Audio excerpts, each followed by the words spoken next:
Hello and welcome to livealittlehigher.com. This week we begin the month of Kislev, and this is a very special month. It's a month of vision. It's a month of miracles, open and revealed miracles. It's a month of light. And according to the Sefer Yetzirah, the book of formation, the month of Kislev is the 9th month in the Jewish calendar, starting from the month of Nisan. And Kislev is also the month of Hanukkah. And Hanukkah is the only holiday in the whole Jewish calendar that begins in one month and it ends in another month. So it starts the 25th of Kislev and it ends on some years on the 2nd and some years on the 3rd of Tevet. And it connects the 2 months. And Kislev, the word Kislev in Hebrew means Kesel, and Kesel means security and trust. And this trust and security has two states. There's an active state of security and trust, and there's a passive state of security and trust. So the kidneys are the right and the left kidneys also are known as Kesel. And it's interesting, Kesel, which means security and trust. The kidneys in the body are the ones that maintain the blood in the body healthy, and it's what gives security and trust to the body. So the miracle of Hanukkah reflects the active trust of the Maccabees. It was an active trust. They were not passive. They went into a war, into a holy war. They fought the war. And they were few against many, and this was a miracle that they were able to fight against the Hellenistic government, and with their Seleucid kingdom and culture. They were very materialistic people. The fight against them was not that they didn't want the Jews. They were not going to kill the Jewish people. They had no problem with the Jewish people. Their problem was with the Jewish trust in God, their relationship with Hashem, that Hashem was so active in their lives and they only believed in God. That was the problem they had. So they wanted to abolish this in the Jewish culture, and they didn't want the Jewish people to stop learning Torah. They had no problem with learning Torah. It's a beautiful book. But the problem they had was with Shabbat, with circumcision, with kashrut. Why? Because these mitzvahs are hukim, are hoks, which are not, we can't understand them. There's no rational explanation for them, and it's something that transcends, that makes us transcend. And this is what they had a problem with. It was that the Jew was able to transcend this world and not be attached to this world, but was one level higher than the world. So the letter that rules this month is the letter Samech, which if you look at the Jewish alphabet, it looks like a circle. And this Samech implies support also. And it's the experience of feeling supported comes from our trust, confidence in Hashem.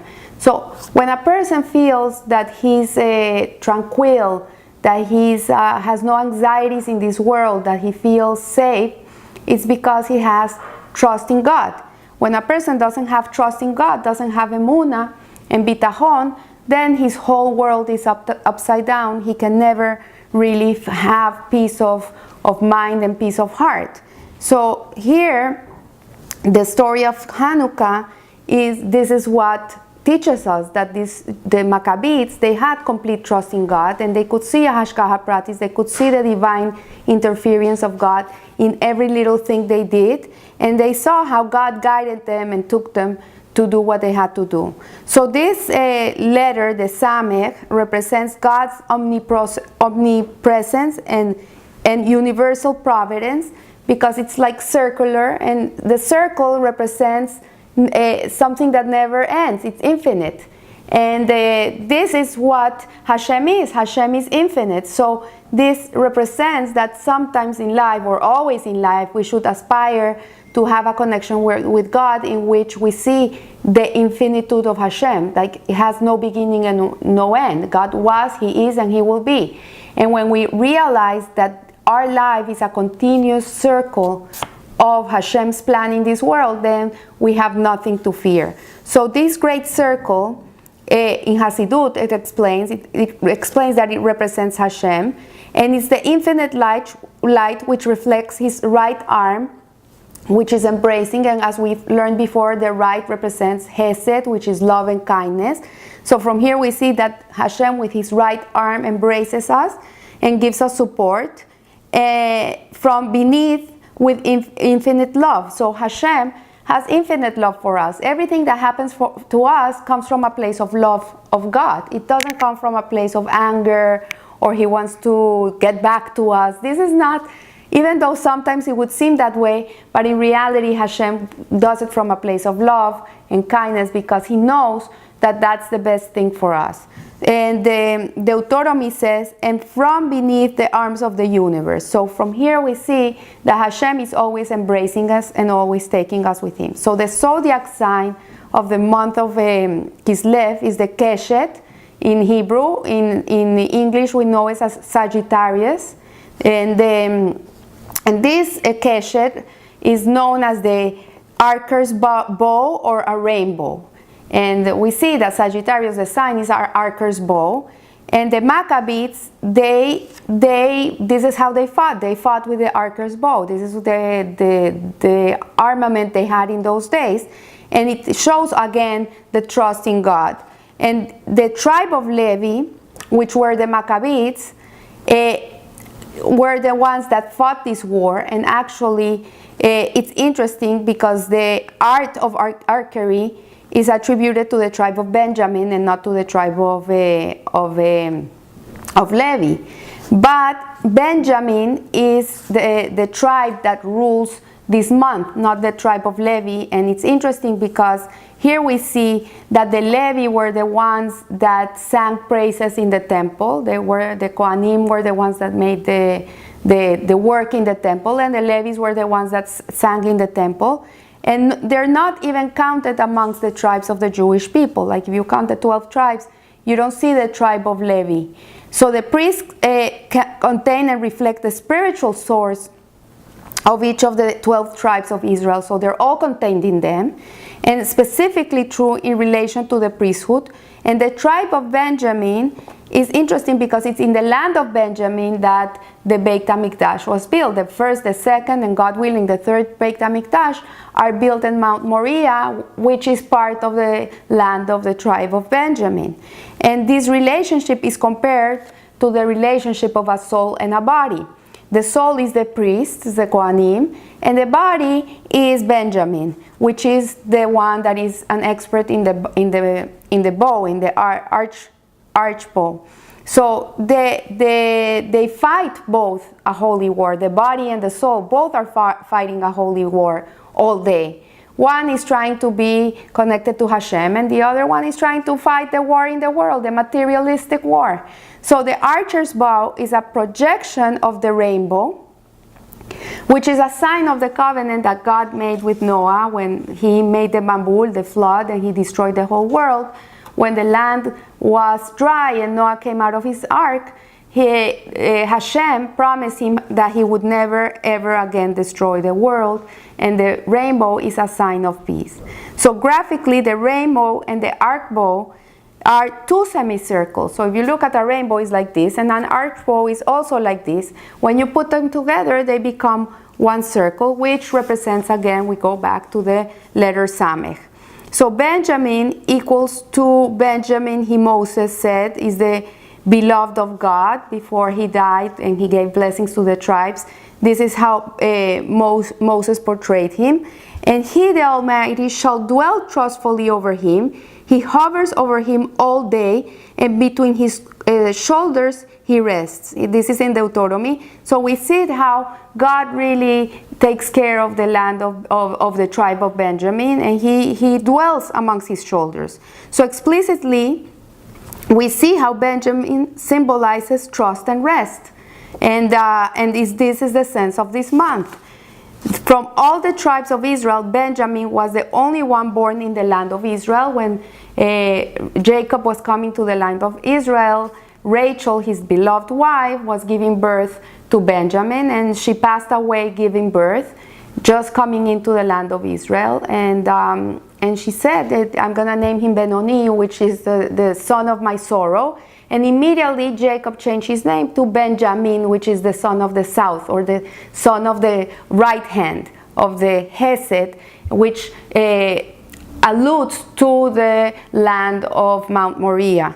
So this place has divine providence for anyone that has ever been to Israel, and especially to Jerusalem, the land of Benjamin. It's a place that is above nature. It's above this world. Everything is Hashgacha Pratis there. Everything is connected. You see God everywhere. It's unbelievable. So the Zohar says there is no place vacant of him, referring to Israel. So before his death, Jacob blessed Benjamin, linked him to a wolf. He will link him to a wolf, and he said, a wolf craves and gulps his food down. Like a wolf doesn't chew his food, he just gulps it down. And this symbolizes Benjamin's craving for God. Like he doesn't even chew divinity, he just gulps it down. He wants to have it all, and he craves it, and he has the ability to inspire others to grab divinity whenever it can be found. And the sense that rules this month is the sense of sleep.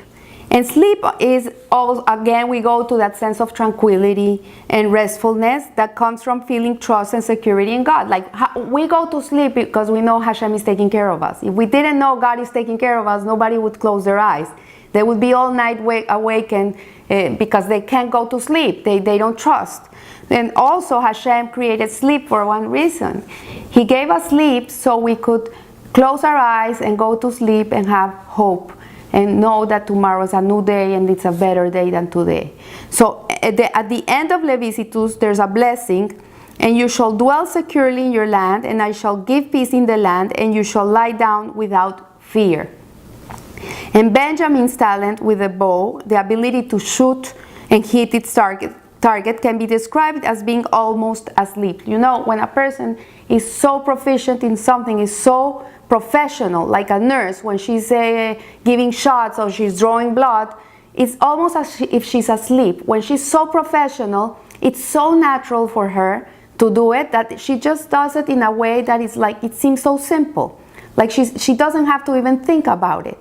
So this tranquility comes from knowing that Hashem gives his arrows to its intended targets, and tranquil personality is one with little inner friction and tension. So a person that has tranquility inside of him is a person that it's okay. He's okay with the world. He's not going against the current.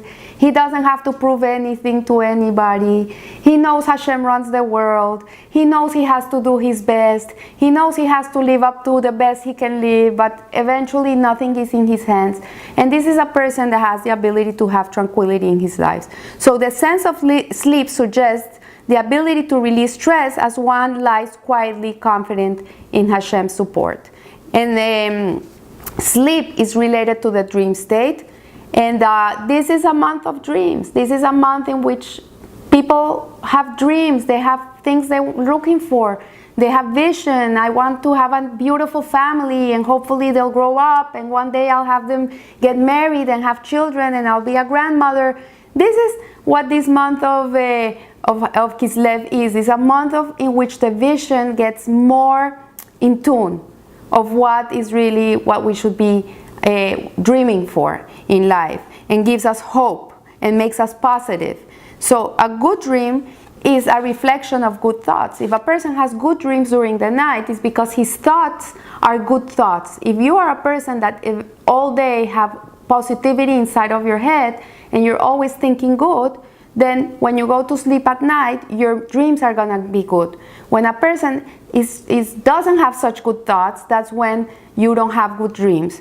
So the controller of this month is the abdomen or the intestines, and this is this one refers to satisfaction, to content, and the relation between the belly and tranquility state of sleep is that when a person eats and he's satiated, he feels also tranquility. It doesn't feel anxiety. So the rectified individual always feels satisfied and tranquil. So now the person is working on rectifying his emotional attributes, and he lives in a way that is elevated and refined, then he's satisfied with life. Then he's all, again, we go back to tranquility. So one must work on never being envious of others. It says the Sefer Yetzirah, that when people are looking at what other people have and they're complaining that they don't have what other people have, and they're not looking at what they have, this creates a lot of intranquility in life. So who is rich, asks the Pirkei Avot? He who is happy with his lot. And so spiritual outlook on life is to appreciate what we have, is to have gratitude, it's to see what we have, and not be looking at what we don't have. And this is the visions of the month of Kislev, is to rectify our visions, to see what is around us, to have good thoughts and good dreams, and God willing, in this way we'll have tranquility and peace of mind in our souls, in our lives, and Hashem will bless us with a lot. So I wish you a good month, a beautiful month of Hanukkah. Enjoy your family, enjoy your friends, enjoy your life, be grateful, and remember to live a little higher. Thank you.